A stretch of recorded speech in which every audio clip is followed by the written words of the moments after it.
হাই everyone, ভালে আছো সকলোৱে। চ' আজিৰ ভিডিঅ'টো যিসকল ব্যক্তি নেটৱৰ্ক মাৰ্কেটিং ইণ্ডাষ্ট্ৰীৰ লগত অলৰেডি জড়িত তেওঁলোকৰ কাৰণে বহুত বেছি স্পেচিয়েল হ'বলৈ গৈ আছে। চ' আশা কৰোঁ সকলোৱে চেনেলটো অলৰেডি ছাবস্ক্ৰাইব কৰি লৈছে। যিসকলে কৰা নাই সোনকালে কৰি লওক, লগতে ন'টিফিকেশ্যন বেলটো টিপি দিয়ক। তেতিয়াহ'লে এনেকুৱা ধৰণৰ ভিডিঅ' আপোনালোকৰ জীৱনত নিশ্চয় এটা ভাল গতি লৈ আহিব পাৰিব। চ' আজিৰ যি টপিকৰ বিষয়তে আলোচনা কৰিম সেয়া নেটৱৰ্ক মাৰ্কেটিঙৰ লগত জড়িত খুবেই বেছি স্পেচিয়েল। গতিকে সকলোৱে আশা কৰোঁ গোটেইখিনি খুব ধুনীয়াকৈ মেইনটেইন কৰিব আৰু নিজৰ জীৱনত এটা ভাল চেঞ্জিং অবভিয়াছলি লৈ আহিব পাৰিব। So' hi, this is Samiul Alam, entrepreneur, your success coach. So' যিটো প্ৰথম মই কথা আপোনালোকৰ লগত শ্বেয়াৰ কৰিব বিচাৰিছোঁ সেয়া হ'ল নেটৱৰ্ক মাৰ্কেটিং ইণ্ডাষ্ট্ৰীক আপোনালোকে যদি এতিয়ালৈকে মানুহ জইন কৰা বিজনেছ ভাবিছে, আহিব জইন কৰিব, প্ৰডাক্ট ল'ব, সেইটো একেবাৰে ভুল কথা। নেটৱৰ্ক মাৰ্কেটিং ইণ্ডাষ্ট্ৰী টোটেলি এটা ৰিলেশ্যনশ্বিপৰ বিজনেছ। আপুনি যদি ইয়াত বহুত টপত যাব বিচাৰে, বহুত ভাল আৰ্নিং আনিব বিচাৰে, তেতিয়াহ'লে এটা ভাল লং টাৰ্ম ৰিলেশ্যনশ্বিপ অবভিয়াছলি মেইনটেইন কৰিব লাগিব।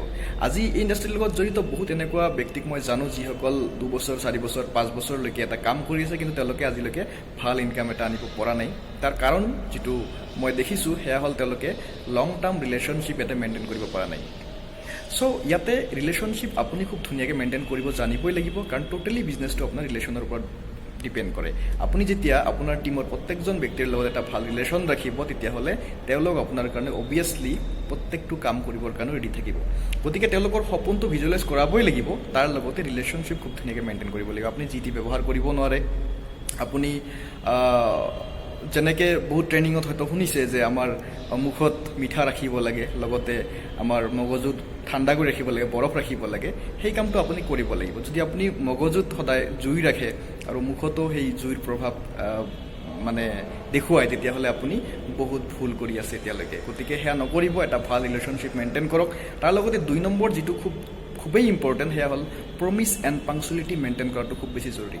আপুনি যদি ইণ্ডাষ্ট্ৰীৰ বহুত টপত যাব বিচাৰে, তেতিয়াহ'লে সদায় প্ৰমিছ পালন কৰিব আপোনাৰ টীমৰ কাৰণে, বা যিকোনো ব্যক্তিক আপুনি যি কথা ৰাখিছে, বা যিকোনো যিবিলাক ব্যক্তি আপোনাৰ লগত জড়িতও হোৱা নাই, সেইসকলকো যদি কিবা কথা আপুনি দি থৈছে, সেই কথা সদায় পালন কৰিব। কাৰণ আপোনাৰ কথা পালনটোৱেই আপোনাৰ ব্যক্তিত্বৰ এটা ডাঙৰ পৰিচয় দিয়ে। আপুনি যদি কথা দি কথা ৰাখিব নোৱাৰে, তেতিয়াহ'লে আপোনাৰ ওপৰত মানুহৰ সন্দেহ আহি পৰে। গতিকে সদায় কথা দি কথা ৰাখিব, লগতে পাংচুৱেলিটি মেইনটেইন কৰিব, সময়ত অহা যোৱা কৰিব, সময় কেতিয়াও পাৰ কৰি নিদিব। লাগিলে আপুনি আগতেই গৈ থাকিব, কিন্তু সময় পাৰ কেতিয়াও নকৰিব। তাৰ লগত যিটো 3 নম্বৰ মই খুবেই জৰুৰী বুলি ভাবোঁ, সেয়া হ'ল আপোনাৰ লগত এটা হেল্পিং হাৰ্ট থকাটো খুবেই জৰুৰী। আপোনাক ওপৰলৈ যিটো হাৰ্ট দিছে, সেই হাৰ্টটো সদায় হেল্পিং হাৰ্ট ৰাখিব। কাৰণ আপোনালোক বহুতেই জানে, মই বহুত ট্ৰেইনিং মিটিঙত আপোনালোকক কওঁ যে জয় হ মুভিৰ এটা খুব ধুনীয়া যিটো মেছেজ আছিলে যে 3জন ব্যক্তিক সহায় কৰিব লাগে থেংক ইউ কোৱাৰ সলনি, লগতে তেওঁলোকক আৰু ক'ব লাগে যে তেওঁলোক আকৌ 3জন ব্যক্তিৰ সহায় কৰে। ইয়াতেও নেটৱৰ্ক ইণ্ডাষ্ট্ৰীটো আমি ইজনে সিজনক সহায় কৰিবৰ কাৰণে আহিছোঁ, সকলোৰে সপোন পূৰণ কৰিবৰ কাৰণে আহিছোঁ। কিন্তু বহুত এনেকুৱা ব্যক্তিক মই জানো যিসকলে সহায় কৰাৰ পিছত সেই সহায়ৰ ক্ৰেডিটটো ল'বৰ কাৰণে উঠি পৰি লাগি থাকে। গতিকে চাওক, আপুনি যে সহায় কৰিছে সেইটো চাব লগাজনে ওপৰত চাইছে, আৰু তেওঁ নিশ্চয় আপোনাক দিব লগাখিনিও দিব।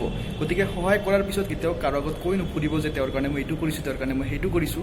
এইটো কৰিলে কি হ'ব, যিজন ব্যক্তিক আপুনি সহায় কৰিছে সেই ব্যক্তিজনৰ মনত আপোনাৰ প্ৰতি থকা সন্মানটো বহুত বেছি পৰিমাণে কমি যাব। গতিকে নিজৰ সন্মান খুব ধুনীয়াকৈ ৰাখিবৰ কাৰণে কেতিয়াও সহায় কৰাৰ পিছত সেই কথা বেলেগৰ আগত কৈ নুফুৰিব। আপোনাক চাব লগাজন ওপৰৰ পৰা চাই আছে, আৰু তেখেতে বহুত বেছি আপোনাক দিবৰ কাৰণেও ৰেডি হৈ আছে। গতিকে আমি সহায় কৰিবৰ কাৰণে আহিছোঁ, সহায়টো কৰিবই লাগিব। কাৰণ আপুনি যদি বেলেগক সহায় নকৰে, তেতিয়াহ'লে আপুনিও ওপৰত যাব কেতিয়াও নোৱাৰে।